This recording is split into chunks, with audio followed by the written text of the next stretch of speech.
Muy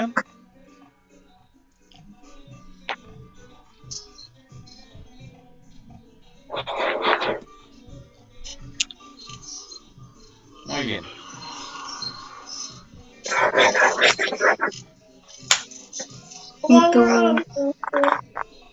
¿Y tu libreta?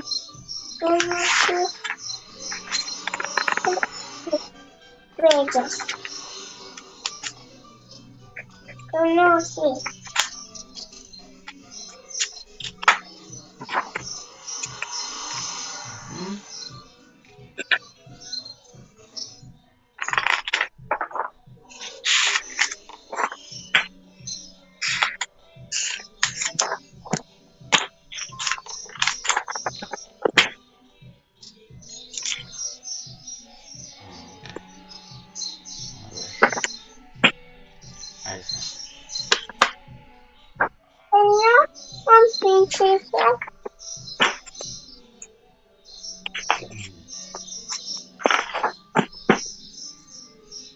Perdonen ustedes tantito los de Meet.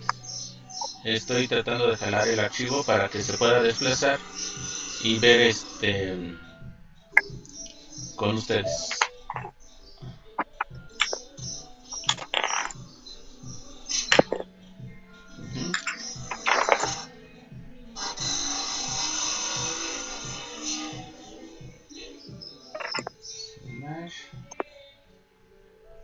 Okay. Una princesa.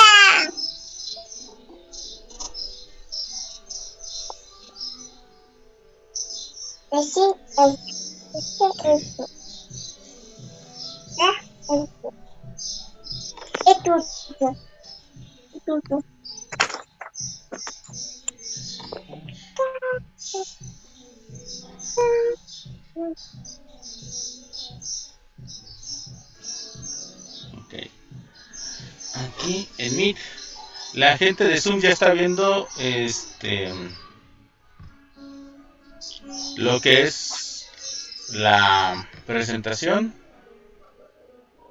Denme un momentito la gente de Meet porque me está tardando en capturar. Creo que ya lo logramos.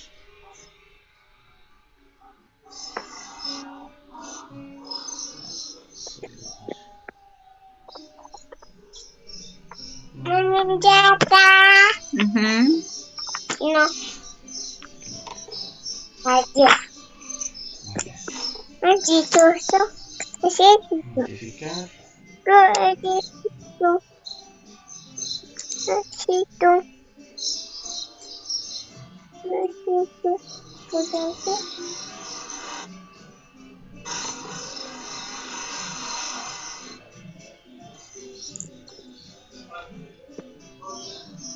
Hola, buenas tardes a todos. Una disculpa.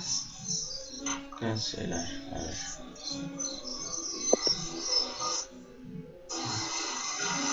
Ahí está.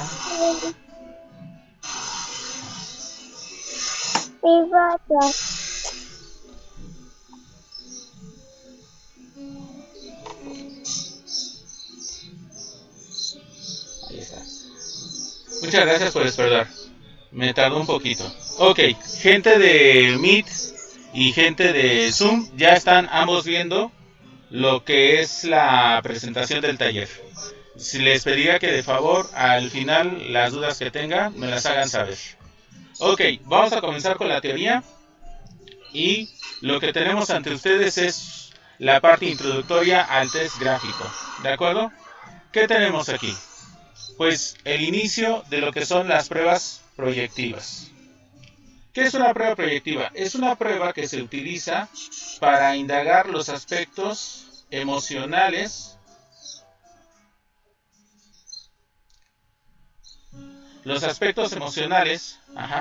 de una persona mediante técnicas de medición que no son de carácter objetivo. ¿Qué quiere decir esto? A partir de elementos como son el discurso, la prueba, por medio de dibujos, por medio del arte, por medio de la escritura. ¿De acuerdo? Se considera a los dibujos como un medio de comunicación, ¿sí? Esto es algo que les permita a ustedes el poderlo trabajar. Según yo, sí se está compartiendo la pantalla. Los que tienen audio, ¿me pueden decir si sí se comparte pantalla? Bárbara, ¿sí Sí, se sí se está comparte pantalla? ¿Sí compartiendo. se ve los...? ¿Sí? Muchas gracias. Acá en Meet también se ve. Muchas gracias. Me generó la duda de repente. Gracias. Después, el dibujo va a surgir antes de que exista la escritura. Por eso se le considera como un elemento muy importante en lo que es el desarrollo del individuo y del ser humano. De ahí entonces que hasta el día de hoy, a pesar de que han cambiado las estrategias y han cambiado las formas en cómo nos comunicamos, todavía la reproducción gráfica es una muy buena alternativa para seguirla manejando como forma de evaluación. Una de las autores que ustedes conocerán con gran precisión es Karen McCover. Ella nos menciona que cuando analizamos un dibujo, encontramos en ella una fuente económica, se refiere a de fácil acceso y muy rica en información sobre la personalidad del individuo, ¿sí? Del niño, del adulto, del adolescente al cual estamos nosotros tratando de conocer. Y es una medida que sigue siendo ¿qué? Justificable, que sigue siendo ¿qué? De acercamiento hacia ella, ¿sí? Por lo cual el dibujo suele ser una forma interesante de conocer a nuestra persona. Las ventajas del dibujo. Pues las ventajas es todas las personas, al menos que tengan el sentido de la vista, pueden dibujar. Y eso nos permite que puedan representar su mundo. ¿De acuerdo? La simplicidad o la facilidad para administrar la prueba. Y también para hacer la calificación de la misma. En términos de materiales es económico y es muy útil porque se maneja en tiempo real. La aplicación de esto no requiere gran tiempo y nos permite a nosotros el poder manejar. ¿Sale? Por lo cual, sí nos va a facilitar su aplicación. Y hasta al menos yo creo que todavía unos 20, 30 años más seguirá siendo una técnica muy útil, a diferencia de otras que van a estarse cambiando y van a ser automatizadas. Ok, para manejar las pruebas proyectivas gráficas, que es como se le conoce a las pruebas de dibujo, podemos entender que se pueden hacer de forma colectiva o individual. La habilidad que tenga una persona para dibujarse o dibujar a otra facilita la interpretación del mismo. Solamente que hay que tener en cuenta o cuidado que las pruebas de dibujo que se desean aplicar, por ejemplo, en medición de personalidad con adultos que tienen habilidades artísticas o que son ingenieros, pueden de alguna manera hacer infructuosa, pueden hacer de alguna manera poco práctico su aplicación. Por eso se tiene que tener un cuidado con esto. Si alguien puede tener alguna duda sobre un dibujo, lo mejor es resolverlo a partir de otro tipo de estrategias o de técnicas, ¿de acuerdo? Los dibujos solamente nos dan un rasgo, no nos dan toda la realidad, no nos dan todos los elementos que lo componen, ¿de acuerdo? De ahí que nosotros, con mucho cuidado, siempre tengamos en cuenta que la prueba solamente nos dice un factor de la personalidad y no el total. Muy importante que cuando alguien esté dibujando se maneje o se observe la expresividad de la persona y todas las conductas que nos están diciendo. ¿Sale? Hasta este momento es la aplicación para todas las teorías o todas las características generales para una prueba. Voy a comenzar con la prueba que casi todos manejan o han conocido, el dibujo de la figura humana. ¿Por qué se empieza siempre con esta prueba? Es muy simple de decir, se empieza siempre con la prueba del dibujo de la figura humana, porque es la base para comprender todas las demás pruebas proyectivas. Tiene los mismos elementos compartidos y eso nos permite a nosotros el saberlo manejar, ¿de acuerdo? Por eso la justificación de, por eso se comienza con dibujo de figura humana.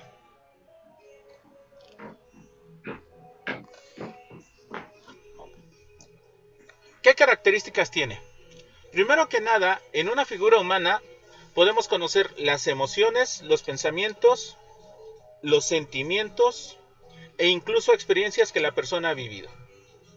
El cuerpo, cuando alguien se dibuja a sí mismo, es la percepción de lo que es él o el yo, ¿sí? De lo que es conformado por un total.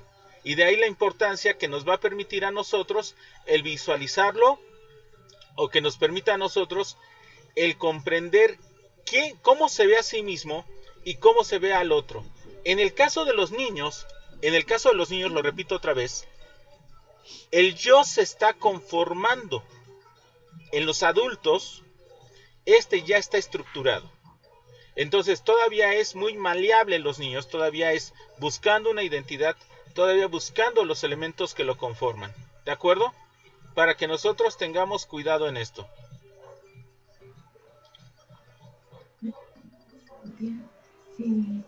Otro aspecto importante es el hecho de que las pruebas, al integrar pruebas proyectivas, no solo las de dibujo, sino de otros contenidos, nos permiten a nosotros tener una mejor validez sobre nuestro contenido o que nosotros evaluamos. Las autoras que iniciaron la prueba del dibujo fueron Florence Goodenough, que lo utilizó con personas con discapacidad intelectual y con algunos menores o niños de hospital psiquiátrico donde ella trabajaba, era una clínica psiquiátrica, y tenía una amistad con Karen McCover. Eso le permitió a Karen McCover ver la utilidad que tenía el dibujo y ella en su propia clínica, su propio hospital, comenzar a aplicarlo y ver que podría ser posible sacar aspectos diferentes a los que Goodenough. Goodenough fue la primera en trabajar en los aspectos de inteligencia y maduración, mientras que McCover se enfocó en los aspectos de la personalidad. En el caso de los niños, aquí hemos colocado el aspecto emocional, porque como les mencionaba, el yo se está estructurando y por lo tanto no les puedo decir que un rasgo distintivo de un niño sea el de un adulto. ¿De acuerdo? Hasta aquí vamos bien. Luego, el desarrollo psicomotor y el aspecto emocional es la prueba que a mí me gusta enseñar en mis clases, que es del de Kopitz, Elizabeth Kopitz. Uno, porque tiene indicadores hechos en América Latina, comparada con población estadounidense, y a partir de esto sacó una normativa que nos permite acceder fácilmente. Los que tuvieron la oportunidad de tener clase conmigo y ver esta prueba saben que es muy fácil de identificar, calificar, pero a lo que hoy nos quiero profundizar es el aspecto emocional, en el cual en mis clases, como son de carácter educativo, pocas veces profundizo, pero eso es lo que hoy me gustaría que ustedes pudieran aprender. Como una pequeña comparación, aquí me gusta mostrar las dos visiones sobre la misma prueba. En el caso de Karen McCover, tenemos que nos dice que es conveniente utilizarse con adolescentes y adultos. Esto en base a lo que yo ya había comentado, de que la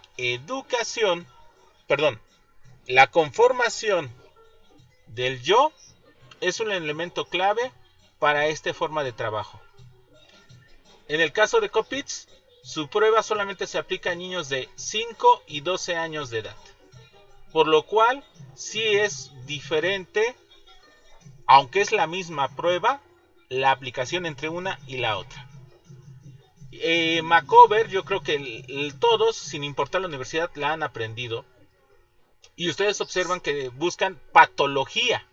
Y eso es correcto, buscamos patología. En el caso de Kopitz, vamos a buscar desarrollo psicovisomotriz y aspectos emocionales. Y eso es lo que a ustedes les va a permitir el manejarlo.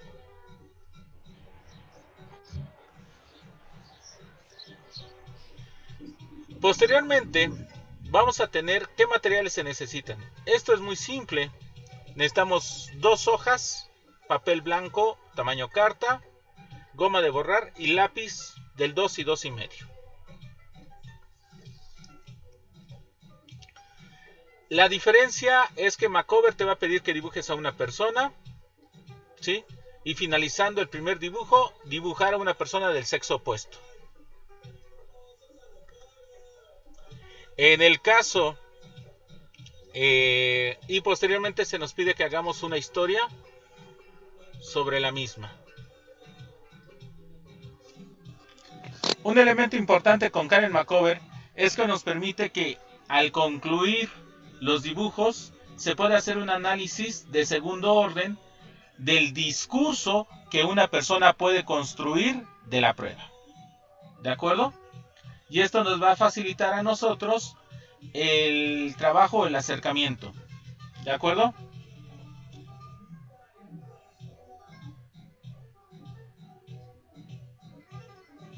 En el caso de Coppits, rápidamente,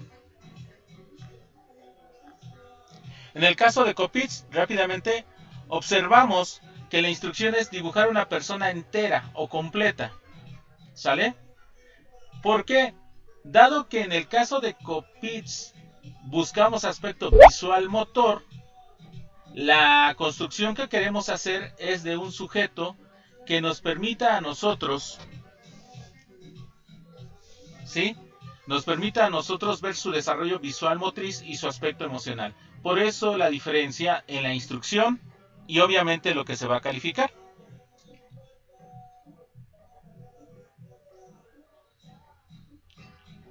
Y hasta aquí la teoría. La gente de Zoom, les comento, nos dan periodos de 40 minutos. Por ahí probablemente a ustedes ya les apareció una alarmita. Les di 2 claves por si se llega a cerrar esta clase, que nos van a dar 10 minutos más, puedan acceder inmediatamente a la otra y la puedan encontrar, ¿de acuerdo? Por si se llega a cortar, que es lo más seguro, en unos 8 minutos. Ok, continuamos con la gente de Meet sin ningún problema. Y la gente de Zoom, no se preocupen, aquí estoy con ustedes.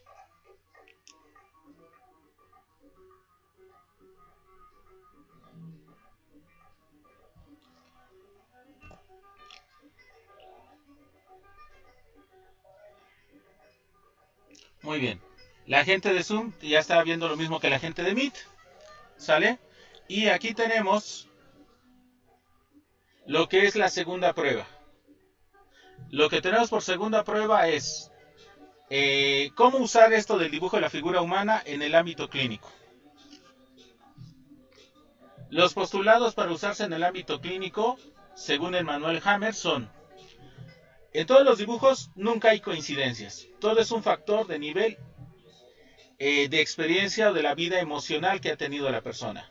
Para esto es importante reconocer el conocimiento del manejo que pueden tener sobre lo que es la vida psíquica de los individuos. ¿Sale?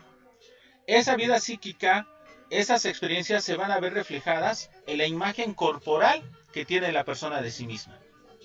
Y esto es lo que a nosotros nos va a permitir el visualizarlo, qué es lo que nosotros podemos hacer con nuestras vidas. Cuando dibujan una figura humana, eso es lo que están reflejando. Una advertencia, lo mencionaba yo en la clase, la sesión pasada, es nomás tener cuidado con las personas que tengan habilidades artísticas. En el caso de los niños esto no va a ocurrir porque están en un proceso de formación. ¿De acuerdo? ¿Qué análisis o qué elementos debo analizar en una figura humana? Se divide en 2: componentes de contenido y componentes expresivos. Los componentes expresivos son los que todas las pruebas de dibujo llevan. Esto normalmente con Coppits siempre lo hago énfasis, pero aquí si no lo pudieron ver conmigo es esto. Se anota siempre la secuencia, que es dónde empezó, dónde terminó la prueba. Emplazamiento, eso lo vamos a ver ahorita, en dónde colocó el primer punto, su primera marca dentro de la hoja. El tamaño que tenga la figura humana dibujada. Aquí sí van a usar una pequeña regla, nomás para tener un contexto. Y lo que es la presión que ejerció la persona para poder dibujar. ¿Sí? Entonces, aquí tomen en cuenta que son varios elementos a considerar. El trazo es el tipo de línea que se hace al colocar el lápiz con el papel. La simetría se refiere a la estructura general de todo el cuerpo. Y movimiento, si es que a veces los niños son más creativos que los adultos, suelen dibujar las figuras humanas como corriendo, jugando, brincando. Esos elementos se van a tomar en cuenta. En el caso de la secuencia, el orden en el que se dibuja a la persona va a ser muy importante. Cuando nos dibujan más de una figura humana, es importante este dato. Pero si también nos están dibujando primero cabeza, que es el 8 de 10 niños pueden comenzar con esta parte, es un elemento importante que anotemos, por lo cual nos va a facilitar nuestro análisis. El emplazamiento es la localización de donde se está el dibujo. Para ustedes es muy fácil ver aquí, en una hoja tamaño carta, las imágenes en donde se ve franjas anaranjadas y franjas azules. En el caso de las franjas azules, hacen referencia a lo que es la estructura del yo, el ello y el superyo. Y en lo que son las franjas de color anaranjado, se refiere al tiempo en el cual está colocado el sujeto. El pasado, el presente y el futuro. ¿De acuerdo? De izquierda a derecha de la hoja, ¿cómo se visualiza? El círculo que ustedes ven, ese círculo o ese óvalo, es donde la mayoría de las personas adultas y algunos niños van a colocar su dibujo. Y es que ustedes habrán aprendido que la persona debe, para estar emocionalmente equilibrada, dibujar al centro de la hoja, ¿sí?, entre las dos líneas azules. Bueno, eso aplicaría solamente con Copics, pero la mayoría de los dibujos se van a focalizar en ese ámbito porque hay elementos de la vida pasada que aún no han sido resueltos y por lo tanto esto es lo que nos va a permitir a nosotros poderlo hacer.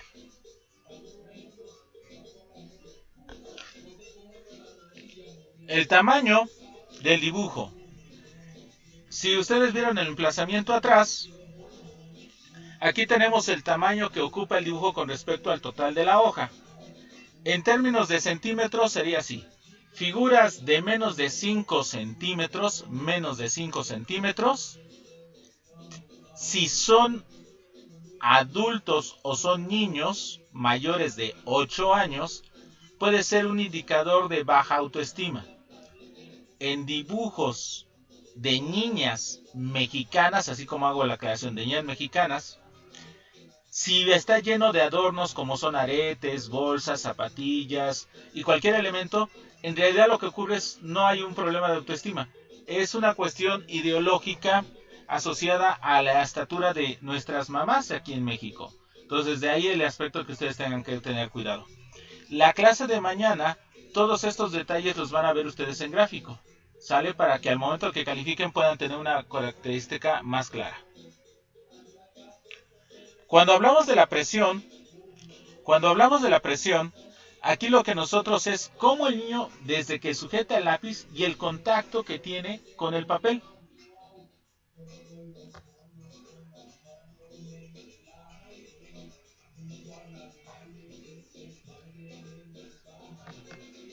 ¿Sale? Entonces, aquí es importante que ustedes visualicen el aspecto en el cual ustedes, por favor, chequen cómo agarra el niño el lápiz, qué contacto hace con el lápiz y qué tan fácil va a ser que ustedes puedan acercarse a esto. ¿Sí? Para lo que les pido, por favor, tengan en cuenta estos elementos. Cómo el niño está sujetando. Un factor de conflicto y que van a encontrar en los dibujos donde hay síntomas claros de abuso, si quieren anotarlo así, es en los dibujos donde el lápiz casi llega a romper la hoja. Los dibujos con ese tipo de fuerza, muchas veces mostrado más en los varones que en los niños, nos hablan del nivel de agresividad que están percibiendo y que al reflejar a la figura humana van a notarlo. Eso es por lo cual a veces cuando se evalúa a partir de figura humana, que se pide dibuja a un adulto o dibuja a un hombre, el psicólogo tiene que estar atento a ese factor porque nos habla del grado de presión y agresividad que está manejando el niño. De ahí la importancia que los lápices siempre sean 2 o 2,5 y que siempre se tenga en cuenta lo que son los elementos de manejo de presión y características del lápiz. El tipo de papel, solamente compren papel bond tamaño carta normal, su grosor normal, ¿de acuerdo? Algo que va a ser importante aquí es el tipo de línea. Aquí les voy a colocar en otro video un ejemplo de cada uno de estos tipos de línea. ¿Cuál es una línea gruesa? La que me resulta muy interesante en personas o en niños, que sí sufren este tipo de agresión o de estrés. Las líneas suaves son apenas visibles, son apenas notables, ¿de acuerdo? Las líneas continuas, estas son donde el niño con un solo trazo hace la mayor parte de la figura humana, no levanta el lápiz. La discontinua o sesgada, el niño va poquito a poco, va haciendo una pequeña parte. Avanza un cachito y ya hizo un brazo. Avanza otro cachito y apenas hizo un dedo. Avanza otro cachito y va terminando la mano. Avanza otro cachito y apenas va terminando un torso. Y así ustedes van viendo que el niño va cortando su dibujo. Eso nos habla de un dibujo discontinuo o sesgado. Y un dibujo continuo puede ser muy común en los niños de, le hago toda la cabeza, luego le hago todo el tronco, ahora todas las piernas, ¿de acuerdo? Eso es lo que nos va a permitir a nosotros visualizarlo. Los tipos de línea, muy bien, ¿cuáles me interesan cuando hay sospecha de abuso? Los ángulos. Notamos en los dedos, por eso ellos cuando les dijeron a ustedes, los dedos angulosos, las uñas largas, los hombros, ¿sale? Los pies, las puntas de cabeza, todos esos ángulos nos van a resultar interesantes. Entonces ya tengo una combinación entre un trazo grueso y un trazo anguloso, junto con las características de dibujo. Ya estaría yo ahí sospechando que este niño, por esas características, tiene sospecha de abuso. ¿Sale? Lo que me va a ser de mucho interés y de mucha ayuda es saber en qué zona del cuerpo va a estar estos ángulos. ¿Sale? Y también aquí agreguemos esto. Supongamos que tenemos el caso de un niño que está siendo agredido físicamente o sexualmente. Y les pides que dibuje la familia. Y notamos que en el dibujo de la familia la figura del padre o la figura de la madre está demasiado gruesa, está demasiado fuerte, y la del niño está demasiado suave. Ok, esos dos indicadores ya son elementos para poder hacer entrevistas sobre cómo es la relación del niño con el papá, porque ahí en el dibujo el niño te está dando ya características muy concretas y muy exactas de cómo él percibe a estas dos figuras. Lo mismo va a ocurrir con los hermanitos, ¿de acuerdo? Entonces tengan mucho en cuenta estos elementos del grosor, la presión y el tamaño, ¿de acuerdo? Ya con esto ustedes ya tienen algunos elementos que les son más factibles de trabajar. Aquí es un rápido análisis de qué significa cada parte del cuerpo. El superyo, el ello y el ello. La cabeza, en el caso de adultos, siempre va a ser la visualización de cómo estamos nosotros ante lo que es el futuro. O cuáles son nuestras ideas o cuáles son nuestros deseos. En el caso del niño, va a ser tomado en cuenta más como un aspecto de expresión social o deseo de agradar a los demás o a las expectativas de los demás. El tronco es la conformación del yo, y sí es un elemento importante tanto en niños como en adultos, por lo cual ustedes por favor siempre estén atentos a estos elementos. Cintura, zona de genitales, siempre se ha hablado como zona de conflictos y de posible abuso. Aquí es donde ustedes les pido de repente tengan cuidado, porque les dicen, ok, el niño el niño dibujó genitales, el niño es abusado sexualmente. No, recuerden que es un indicador la aparición de genitales, pero los elementos que estamos mencionando nos hablan de esto, de conflicto. ¿De acuerdo? Cuando me refiero al siguiente punto, que es la simetría, es el tamaño del cuerpo y su proporción a brazos y piernas. Normalmente los niños de entre los 10 y los 12 años, estamos hablando de que estos niños suelen trabajar con cabezas más grandes, ¿sale? Y cuerpecitos. Bueno, eso es parte de un proceso evolutivo en el niño. Pero si hay sombreados, hay borrones, hay sobrecarga en esas áreas, son las zonas de conflicto que nos van a interesar a nosotros.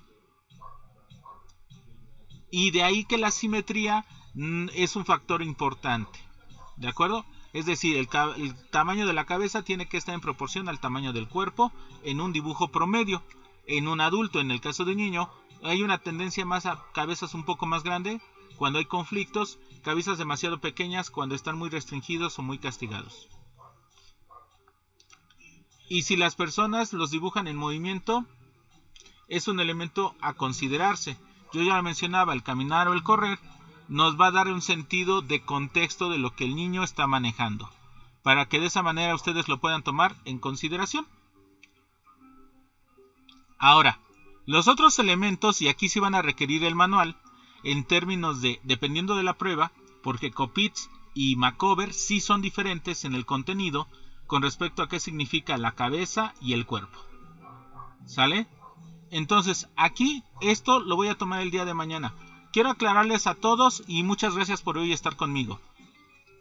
Terminando la videoclase, voy a mandar un video a YouTube, que es lo que estamos pasando aquí por si algo se perdieron y lo puedan ver más adelante en YouTube. Y a sus correos que ustedes ya hicieron tan amablemente de proporcionarme, les voy a mandar los manuales. Su tarea de hoy, para todos, si es posible, por favor, es que me dibujen una figura humana. ¿Sale? Me hagan el dibujo de una persona. De preferencia de ustedes. ¿Sale? Para que el día de mañana, por la videoconferencia, vamos a poder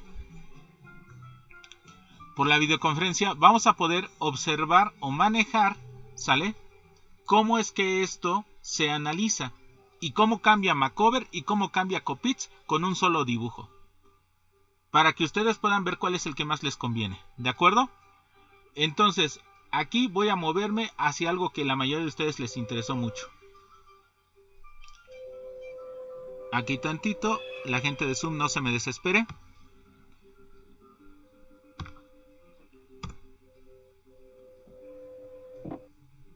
Muy bien. La mayoría de ustedes les interesó mucho esta parte. ¿Cómo aprendemos a identificar una falsificación o una simulación? Esto quiero ser muy claro. La falsificación depende del ámbito de la grafoscopía. Nosotros lo que estamos haciendo referencia básicamente es al saber cuándo se finge un tipo de dibujo. Y eso nos va a permitir a nosotros el poderlo manejar. Entonces, les va de una forma rapidita que lo puedan entender. ¿Por qué alguien quiere manipular una prueba? Porque quiere resultados a su favor o a favor de alguien más o en contra de alguien más.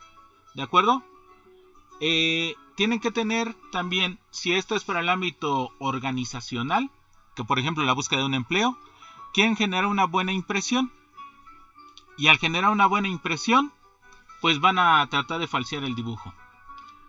Otro aspecto es exagerar los dibujos para fingir que se existe alguna enfermedad o algún impedimento y que es muy común en situaciones judiciales. Y que es a lo que yo quiero que ustedes tengan mucho cuidado porque, y ahí ese punto lo puse, hay abogados que entran a estos talleres, analizan cuáles son los elementos y les dicen a los niños cuando les den asesoría, tú dibujas así cuando te pasen a que te van a evaluar. Por ejemplo, y se lo recomiendo mucho a las chicas, ahorita que pase el COVID y ya tengan su cédula profesional, busquen en el portal de gobierno de México, el Tribunal de la Suprema Corte, solicita psicólogas a cada momento. Psicólogas, ¿por qué? para evaluación psicológica para el ámbito judicial. Piden manejo de figura humana de Macover, piden Bender, piden test de familia, piden el TAT, piden prueba de Raven, ¿sí? Para que si les interesa ese ámbito y estar en lo que es una conciliación o un apoyo a los jueces para tomar decisión de qué padres puede o no ser el facilitador, porque para eso usamos también estas pruebas. Por eso es que aquí el último punto es que tengan cuidado, porque los niños no siempre son honestos. Pudieron haber sido ya entrenados o manejados por alguien para resultar cierto tipo de dibujo. ¿Cómo vas a saber que no es correcto? Por todos los elementos anteriores de estructura y todos los elementos anteriores que se van a mencionar ahorita. ¿De acuerdo? Para que esto lo tengan en cuenta. ¿Qué puede pasar? ¿Qué puede afectar al examinador? En este caso a ustedes, para que no logren identificar esto con claridad. 1. Ser novatos. Bueno, todos pasamos por ahí. Pero si ustedes se acostumbran a leer sus manuales, esto les va a facilitar a ustedes poder trabajarlo. Otro, hacer pruebas que no conozcan. Yo quiero decirles que todas las personas que se acercan conmigo y asisten a los talleres saben que el taller no finaliza aquí, sino que durante al menos 6 meses doy un apoyo si en algún tema o en algún material o en alguna evaluación requieren de una supervisión, con mucho gusto les echamos la mano. ¿De acuerdo? Entonces eso siempre ha sido una garantía de todos los talleres que damos. Que en el taller no se acaba el trabajo, sino que tratamos de apoyar más adelante. ¿De acuerdo? Otro aspecto importante, el no respetar las condiciones de la evaluación. Esto me pasó y ya me lo reportaron incluso un compañero profesor de la UPEN, que a media oficina, platicando con otra secretaria y platicando con otro doctor, le aplicaron las pruebas o los 3 psicométricos. Pues eso, chicos, es lo que invalida las pruebas. Entonces sí tengan cuidado en esto. El aspecto más importante de lo que el día de mañana quiero trabajar, contenido y estructura de un dibujo. Eso, si lo dominan ustedes, ya están del otro lado y van a aprender a identificar si hay abuso o no.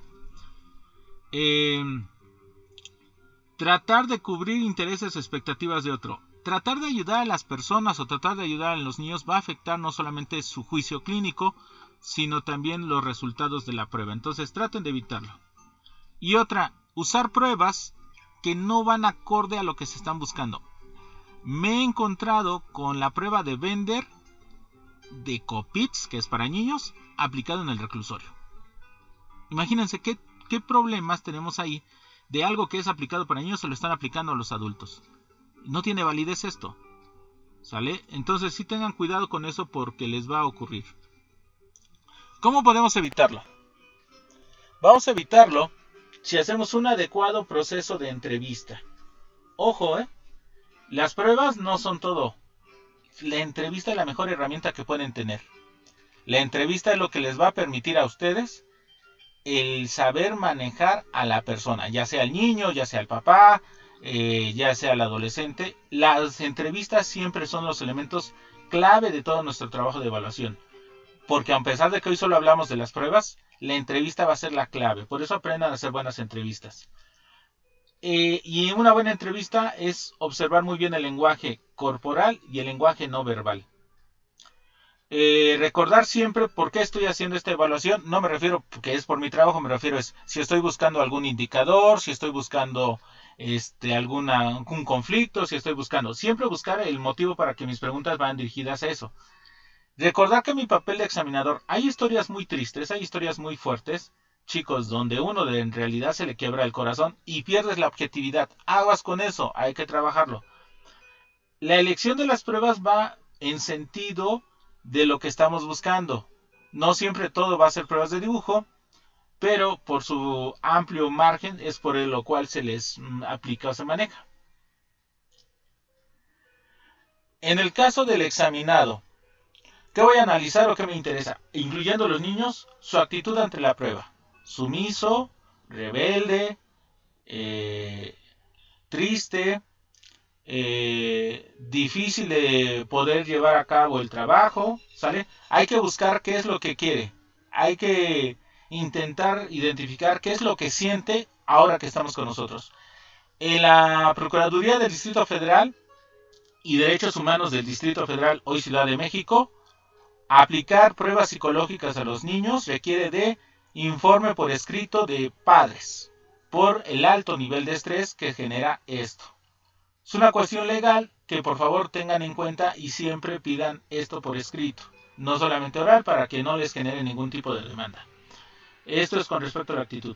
Luego, estar atentos en qué es lo que quiero buscar de información. No quiero conocer toda la vida del niño. Recuerden que siempre estoy buscando objetivos muy claros.